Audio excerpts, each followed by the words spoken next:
Hello all, welcome to Law School. I am Akanksha. Today we are going to discuss that how we will approach the legal aptitude in CLAT, SLAT and other legal examinations. So let's start. What is the pattern in CLAT? We have to know that, right? First of all, you all know that now the pattern has been changed. It has been changed to passages to the comprehension, which comprises of 450 words. So yes, there are comprehension related to legal laws or other factual questions used to come. Sometimes some editorial newspaper की clipping डाल के आपको दे देते हैं, उसके बाद फिर उसके रिलेटेड आपसे क्वेश्चंस पूछे जाते हैं. तो बेसिकली कितने पैसेज आते हैं? 8 पैसेजेस जो देखे गए हैं कि बेसिकली आजकल आपके 8 पैसेजेस लीगल एप्टीट्यूड में पूछे जा रहे हैं. ठीक है, नेक्स्ट हमने पैसेजेस तो देख लिए कि 8 पैसेजेस आते हैं. ठीक है, अब आप पूछोगे कि मैम कैसे क्वेश्चंस आते हैं? एमसीक्यू टाइप्स ऑफ क्वेश्चंस आते हैं जिसके नीचे 4 आपको ऑप्शंस दिए जाते हैं. बेसिकली कई बार क्या होता है कि पैसेज आ गया, उसके नीचे वो कई बार रीजन, असर्टिवनेस, ये वाले क्वेश्चन, प्रिंसिपल, फैक्ट, ये भी पूछ लेते हैं. तो ये मत सोचना कि पैसेज पूछ लिया तो सिंपल क्वेश्चंस आएंगे. सिंपल क्लैट में कुछ भी नहीं होता है, ये आप सबको पता है. ठीक है ना. तो उसके बाद ईच पैसेज में कई बार 4 क्वेश्चंस भी होते हैं. Most of the time 5 questions तो होते ही होते हैं. सो 4 to 5 क्वेश्चंस होते हैं and range lies between 35 to 40 questions, 35 to 39 या 39-40. तो मैक्सिमम 40 क्वेश्चंस आप लेके चलो और मिनिमम आप 35 लेके चलो कि इतने से इतने जो रेंज जो रहती है क्वेश्चंस की. ठीक है, अब आप पूछोगे कि मैम सिलेबस क्या है क्लैट का, लीगल एप्टीट्यूड का सिलेबस क्या है? सिलेबस तो देखो बहुत ही वास्ट है, जितना हम कवर करें उतना कम है क्योंकि कुछ भी आ सकता है. उसके लिए आपको एक स्ट्रैटेजी बनानी होगी जो हम आगे समझेंगे कि कैसी स्ट्रैटेजी हमने बनानी है उसको कवर करने के लिए. बट ये बात आप याद रखो, सिलेबस जो है आपका लीगल लॉ से है, न्यूज़पेपर से है, पब्लिक पॉलिसी क्वेश्चन से है, लीगल मैटर से है. जो आपका सिलेबस होगा ना वो करंट इश्यूज हो गए, कुछ बहुत ही इंपॉर्टेंट जजमेंट हो गई. ठीक है, उन बेसिस से ऊपर आपका जो क्वेश्चन पेपर है सेट किया जाता है just to know your legal understanding. ठीक है, आपको एक बात ये याद रखनी है क्लैट एग्जामिनेशन की प्रेपरेशन के लिए कि आपने यहाँ पे कोई रट्टेबाजी ये सब नहीं चलेगी. इसमें सिर्फ understanding of facts and principles, you have the basic knowledge of that, of legal facts. उन बेसिस के ऊपर जो है आपकी अंडरस्टैंडिंग को क्वेश्चन पेपर सेट जो किया जाता है वो आपका अंडरस्टैंडिंग चेक करने के लिए किया जाता है कि आप एडमिशन तो लेना चाहते हो एनएलयूज में या और बड़े यूनिवर्सिटीज लॉ की, बट आपको क्या बेसिक नॉलेज है लॉ की? कि अगर हम आपको कोई फैक्ट दे देंगे, कोई सिचुएशन दे देंगे, क्या उस पर आप हटके लॉ मैन लैंग्वेज से हटके एज अ लॉयर या फिर एज अ लीगल एस्पिरेंट आप ऐसा कोई आंसर दे सकते हो? तो इसकी वजह से जो है लीगल एप्टीट्यूड में ऐसे क्वेश्चंस जो इस पूछे जाते हैं, तो इस वजह से हम लीगल थ्योरीज की जो है प्रॉपर अंडरस्टैंडिंग करते हैं. ठीक है ना. उसके बाद जो हमारे स्किल्स क्या टेस्ट करते हैं, वो कौन से स्किल्स हमारे वो टेस्ट करते हैं? देखो जो मैंने अभी आपको समझाया कि क्या आपकी अंडरस्टैंडिंग है रूल्स एंड प्रिंसिपल्स की जो पैसेज में दिए गए हैं.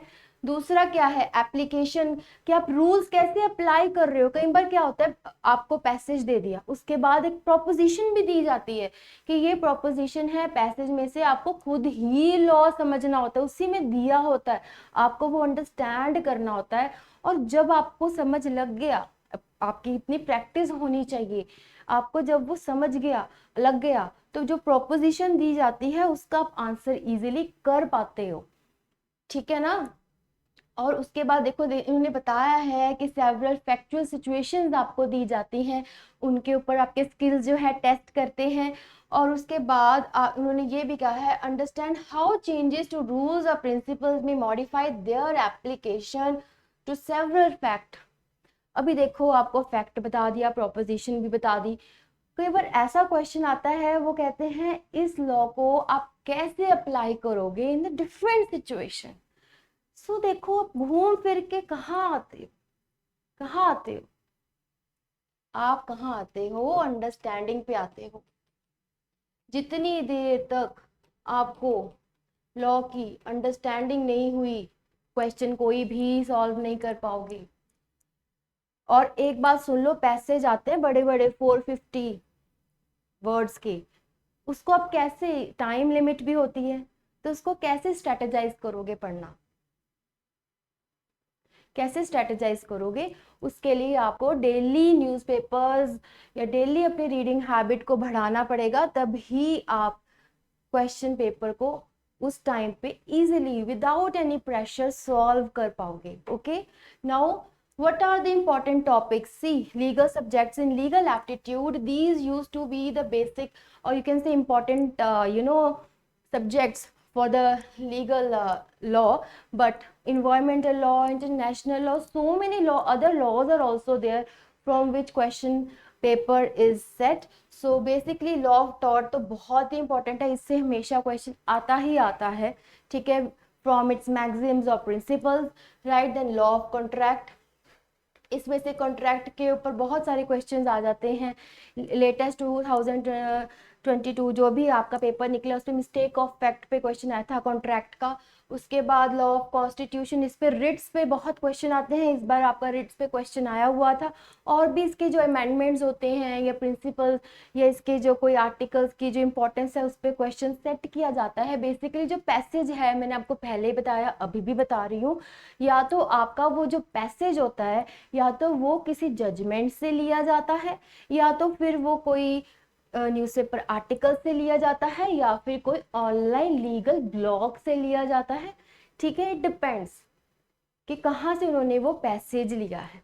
कई बारी वो खुद ही लॉज को इंटरप्रेट करके कोई प्रोपोजिशन बना के ऐसे भी पैसेज दे देते हैं।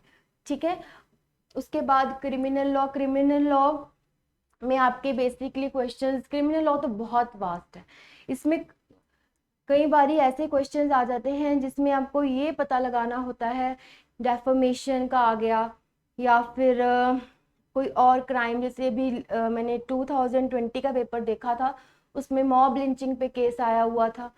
ठीक है, तो डिफरेंट कंसेप्ट्स हैं जो क्रिमिनल लॉ के, उन बेसिस पे आपके क्वेश्चन सेट होते हैं जो आप सोच भी नहीं सकते, कई बार वैसा क्वेश्चन आ जाता है। बट घबराने वाली कोई बात नहीं होती, पैसेज को पढ़ो, अंडरस्टैंड करो, उसी में ही सब कुछ दिया होता है, वो आपके अंडरस्टैंडिंग पार्ट को क्योंकि चेक करते हैं। Then legal fundamental terms and other law subjects, basically ये पॉइंटर हमने तो डाला है क्योंकि बहुत सारे ऐसे लॉ, हमारा कोई एक सब्जेक्ट, जब मैं एक नाम ले रही हूँ तो इट डजेंट मीन कि वो ही सब्जेक्ट, कई बार ऐसे क्वेश्चन पुट हो जाता है जिसमें 2-3 लॉज ओवरलैप कर रहे होते हैं, क्योंकि हमारा लॉ बहुत वास्ट है। जरूरी नहीं है कि एक मैम ये केस है तो उसमें कोई और क्यों नहीं लग रहा, लग जाते हैं। बहुत सारे केसेस होते हैं जहाँ पे कॉन्स्टिट्यूशनल के आर्टिकल्स वैसे ही लग जाते हैं। ठीक है ना, उसके बाद important court decision, this is very very important, we will cover very latest court judgments in our lectures, and the latest judgments, or you can say the important judgments we will cover, because basically questions used to be set up from the latest part also, most of the times latest part को ही cover करते हैं, क्योंकि वो आपने news में सुना होता है, आपने न्यूज़पेपर पढ़ा होता है। एग्जामिनर अपनी तरफ से ये सोचता है कि वो उसने आपका काम थोड़ा इजी कर दिया, ये आपने टॉपिक पढ़ा होगा, तो उसमें से वो क्वेश्चन सेट कर देते हैं। उसके बाद important legal facts and then current legal knowledge, ये सारा करंट पार्ट आपका आ गया। लीगल फैक्ट्स वाला पार्ट तो ये बहुत ही इंपॉर्टेंट है, फैक्चुअल क्वेश्चंस ही आने हैं आपको। ठीक है, उसके बाद मैम प्रिपरेशन कैसे करें, हमें सिलेबस भी पता चल गया, हमें पैटर्न भी पता चल गया, बट प्रिपरेशन कैसे करें। ठीक है, उसके लिए सबसे पहला पॉइंटर क्या है, थ्योरी। जितनी देर तक आपको लॉ ही नहीं समझ लगेगा कि क्या है लीगल थ्योरी, आपकी अंडरस्टैंडिंग पावर कैसे बनेगी, बिल्कुल नहीं बनेगी। सो पहले काम क्या है, अपनी लीगल थ्योरी सारी कवर करो, उसके बाद एमसीक्यूज जो हैं अपने सॉल्व करो। ठीक है, मॉडल टेस्ट पेपर्स उसके बाद करो, ये नहीं कि पहले मॉडल टेस्ट पेपर उठा लेते हो, क्वेश्चन का कुछ समझ नहीं लग रहा, बस वहां से आंसर देखा फिर वो ही वैसा माइंडसेट बना लेते। No, this is not the pattern is first learn the legal theory, understand the legal theory, then you will be able to answer the questions, right? Then legal reasoning, ये अपनी strong करो, reasoning power अपनी strong करो, ठीक है? क्योंकि IPC देखो, अगर आपने आगे जाके पढ़ना भी है, जब आपकी एडमिशन हो जाएगी उसके बाद, आईपीसी में तो हमेशा ही आपकी हर एक जो आपका दिया जाता है सेक्शंस के नीचे प्रोपोजिशन होती है। आपको आंसर भी जब लिखना होता है एग्जाम में, अपने एलएलबी एग्जाम्स में, तो कई बार ऐसे प्रोपोजिशन ही सेट होकर एग्जाम में आ जाती हैं। या फिर जब आपको कुछ नॉर्मल आंसर, डिटेल आंसर भी देना होता है, उसमें you are suppose to write propositions. How will you write that when you will make your reasoning power very strong? जब प्रोपोजिशन दी है, आपको समझ भी लग गया, फैक्ट समझ लग गया, कल को लॉयर बनोगे, केस आता है आपके पास, जब तक आपकी रीजनिंग पावर स्ट्रॉन्ग ही नहीं होगी, आप उसको कैसे बताओगे अपने क्लाइंट को कि इसमें ये लॉ लगेगा? आप जब जितनी देर ये चीज़ आपकी स्ट्रॉन्ग नहीं होगी, तो लीगल रीजनिंग आपको इस पर बहुत फोकस करना है। जब भी आप लॉ पढ़ोगे, ऑलवेज वाई, सो, ये वो याद रखना है, ये सेक्शन क्यों लगा, वो क्यों नहीं लगा, आंसर आपको समझ खुद ही आ जाएगा कि क्यों नहीं लगा, ये वाला कोर्ट ने इस जजमेंट में क्यों आर्टिकल डाला, ठीक है ना? उसके बाद लीगल फैक्ट्स, जितने आपको फैक्चुअल नॉलेज नहीं होगी तो रीजंस का भी क्या करोगे? फैक्ट्स ही नहीं पता आपको अपने क्लाइंट के कि उसके केस में हुआ क्या था, तब लॉ कैसे आप अप्लाई करोगे? तो factual knowledge is very very very important in legal subjects, right? And उसमें फंडामेंटल राइट्स आपके बिल्कुल इसको आपने रटना है, फंडामेंटल राइट्स को। आर्टिकल इसमें ये कहता है, आर्टिकल इसमें ये कहता है, इसके क्लॉज में ये कहा जाता है। You have to be very versed in your fundamental rights वाले all the articles, okay? And then directive principles, the preamble, then important amendments, which is very very important, and then judgments।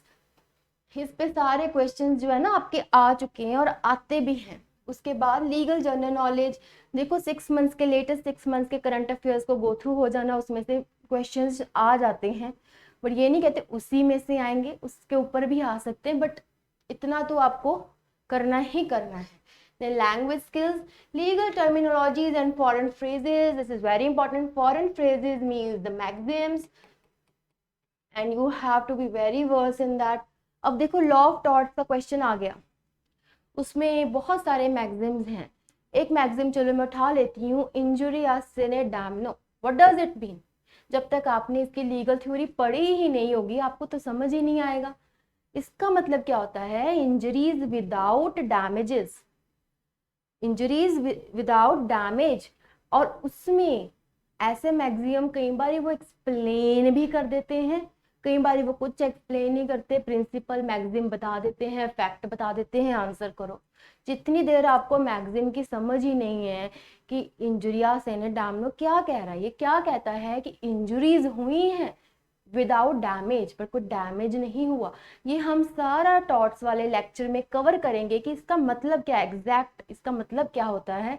और आपको इतना easy लग जाएगा जब आप पढ़ लोगे अच्छे से, लीगल थ्योरी आपकी इतनी स्ट्रांग हो जाएगी, तो आपकी अंडरस्टैंडिंग ऑटोमेटिकली बहुत स्ट्रांग हो जाएगी।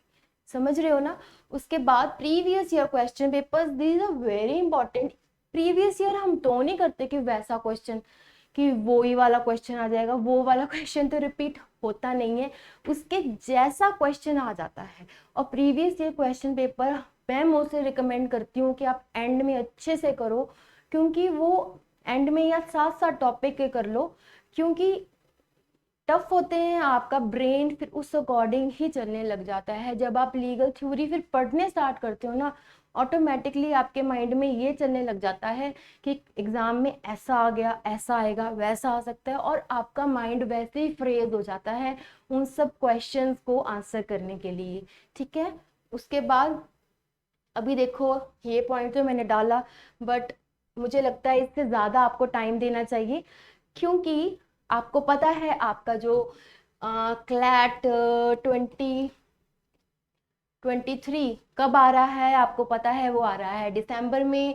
ये न्यू गाइडलाइंस हैं, क्योंकि आपका मई में शायद नहीं होगा। जो मई के एस्पिरेंट्स जो इस बार क्लियर नहीं कर पाए वो प्लीज़ बकअप कर लो, अपना दिसंबर के लिए तैयारी शुरू कर दो, क्योंकि आई गेस 22 एनएलयूज हैं जो फिर से बच्चों को ले रही हैं इन दिसंबर एग्जाम। इसकी नोटिफिकेशन अगस्त के एंडले वीक या सितंबर की फर्स्ट वीक में आपके पास आ जाएगी, और आप उनकी वेबसाइट पे जाके मतलब आपको बता देंगे जब आप नोटिफिकेशन आ जाएगी आप कब अप्लाई कर सकते हो, हम वो भी आपको बता देंगे। बट हम आपको ये बात बता दें कि दिसंबर 2022 में ये वाला एग्ज़ाम जो है आपका 23 वाला हो जाएगा, बिकॉज वो कह रहे हैं कि आपके बोर्ड एग्जाम के साथ कोई क्लैश ना हो, इस करके मई से शिफ्ट होके ये दिसंबर में हो गया है। Okay, now how to answer CLAT legal aptitude questions. वैसे तो मैं बता चुकी हूँ बट फिर भी एक बारी आपको ब्रीफ कर दूँ, ठीक है। Read the passage as well as the legal aptitude thoroughly to identify the principle. जब भी आपको जब पैसेज आपके सामने आता है ना, ऑलवेज एंड ऑलवेज ट्राई कि आप ऐसे ऐसे अंडरलाइन करते हो जो जो पॉइंट आपको लग रहा है कि इंपॉर्टेंट है। बेसिकली कई बार क्या होता है, पैसेज में बहुत बड़े बड़े वर्ड्स डाल देते हैं या फिर बहुत सारे नेम डाल देते हैं। क्यों डालते हैं? Just to confuse you. Confuse नहीं होना। कॉमास, इन्वर्टेड कॉमास को ध्यान में रखो कि किसने क्या बात बोली है और उसमें कौन सा लॉ वो बता रहे हैं, आप उसको अंडरस्टैंड करो, ठीक है। Then focus on the first time, try to relate the facts drawn with the question, see I told you, and analyse if they support justify the argument, ठीक है। कई बार क्या होता है, क्वेश्चन ऐसा होता है वो कहते हैं विच इज नॉट करेक्ट और आप समझते हो करेक्ट लिखा है, ठीक है। आपको वहां पे अपनी एनालाइजिंग पावर जो है स्ट्रॉन्ग करनी होगी, एनालाइज करना होगा कि पूछ क्या रहे हैं क्वेश्चन में और पैसेज में लिखा क्या है, फैक्ट क्या बता रहा है। You should be well aware of these things जब आप पेपर सेट कर रहे हो। I know there is a mental pressure of examination at that point of time, but still you have to be very aware, well aware कि क्या पूछा है, क्या आंसर करना है, ठीक है ना। उसके बाद pay attention to all the small details, very important. यही हम गड़बड़ कर देते हैं, स्मॉल डिटेल्स को हम ध्यान ही नहीं देते। बड़े बड़े वर्ड्स आ जाते हैं, इतने सारे नाम आ जाते हैं, हमारा सारा फोकस उन पे चल जाता है। हम ना मेंटली, क्योंकि माइंड ऐसा सेट हो जाता है ना कि यार इतने इतने बड़े बड़े नाम आ गए, यही क्वेश्चन होगा, इसी पे ही होगा, जबकि पूछ वो कुछ और लेते हैं, ठीक है। So just pay attention to the small objects और the small facts which are given over in the passage, right. Do not waste more time. अगर आपको लग रहा है कि यार मुझे तो ये क्वेश्चन आता नहीं, ये नहीं कि मैं अपनी जिद पे आ जाऊँ, नहीं नहीं मैं तो ये सॉल्व करके दिखाऊंगा, नो, दिस इज एग्जाम। नहीं आ रहा, just move to the next question, right. Don't waste your time because time limit is very less, okay. Now at last what we should conclude that how we to approach legal aptitude। वैसे तो आपको सब समझ लग गया होगा कि क्या चीज पे फोकस करना है, क्या चीज पे आपको फोकस नहीं करना, ठीक है। For CLAT legal aptitude applicants what they say, understand the deep legal subjects, knowledge basic मैंने आपको बता चुकी हूँ। अंडरस्टैंडिंग पावर को बढ़ा लो। उसके लिए क्या करना है, जब ये वीडियो ख़त्म होगी अपना न्यूज़पेपर या कोई ऑनलाइन ब्लॉग पढ़ने स्टार्ट कर दो, रीडिंग हैबिट बना लो अपनी, तभी उस टाइम पे आप पैसेज को है जो कवर कर पाओगे। नहीं तो आपके आधे क्वेश्चंस होंगे और आधे में आपका टाइम ओवर हो जाएगा, सब छूट जाएगा, ठीक है। Now they are saying now the exam pattern is changed and you all know that now, and it consists of 450 words. The content are based on topics, legal journals, news articles, editorial, etc. So अब आपको I feel अच्छे से समझ लग गया होगा कि CLAT 2023 के लिए आपने कैसे प्रिपेयर करना है। तो कैसे प्रिपेयर करना है, सबसे पहले अपनी लीगल थ्योरी को स्ट्रॉन्ग कर लो, फैक्चुअल नॉलेज, रीजनिंग पावर को स्ट्रॉन्ग कर लो, अंडरस्टैंडिंग पावर तभी बिल्ड होगी आपकी जब आपने ये तीन चार चीज़ें जब आपने अपनी स्ट्रॉन्ग कर ली ना, तो अंडरस्टैंडिंग पावर आपकी अपने आप चेंज हो जाएगी। लेमन लैंग्वेज से आप लीगल लैंग्वेज पे आ जाओगे, और जब क्वेश्चन आपके सामने होगा आप इजीली उसको सॉल्व कर पाओगे। बट यस, कैसे होगा? Make reading your habit, and I know you will make that because you want to clear CLAT 2023. Thank you so much.